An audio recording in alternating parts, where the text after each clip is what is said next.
సియోను సువార్త ప్రకటించున్నదానా, ఉన్నత పర్వతం ఎక్కుము యెరూషలేమా సువార్త ప్రకటించుదానా, బలముగా ప్రకటించుము, భయపడక ప్రకటించుమని ఇదిగో నీ దేవుడు అని యూదా పట్టణమునకు ప్రకటించుము.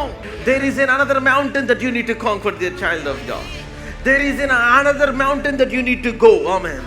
There is another exam that you need to write. There is another job you need to try. There is another business that you need to step into.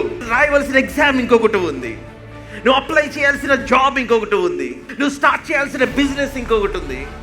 I mean, what you have reached, God is saying, son, this is a valley for your next season. నేను next ఏ season కొరకైతే నేను సిద్ధపరిచాను, ఇప్పుడు నువ్వు ఉన్న season compare చేస్తే అది లోయలాగుంది. నువ్వు లోయను పూడ్చాలి. కానీ ఈ సీజన్ ఎట్లా ఉంటుందంటే, ఈ సీజన్ లో దేవుడు ఆయన మనల్ని చాలా రాడికల్ గా ఆయన మారుస్తాడు. I speak some radical transformation in your life in the name of Jesus. ఎవరు ఊహించని మార్పు, ఎవరికి అంతు పట్టని మార్పు. ఎవరి సే preparation, clear the way for the Lord in the wilderness. అందుకని మనం ఏం చేయాలంటే అరణ్యములోకి వెళ్ళిపోవాలి. You need to go into your no man's land. You need to go into your place where nothing gets inside you. ఏది మన హృదయములోనికి రాని ఒక ప్రదేశానికి వెళ్ళిపోవాలి మనం.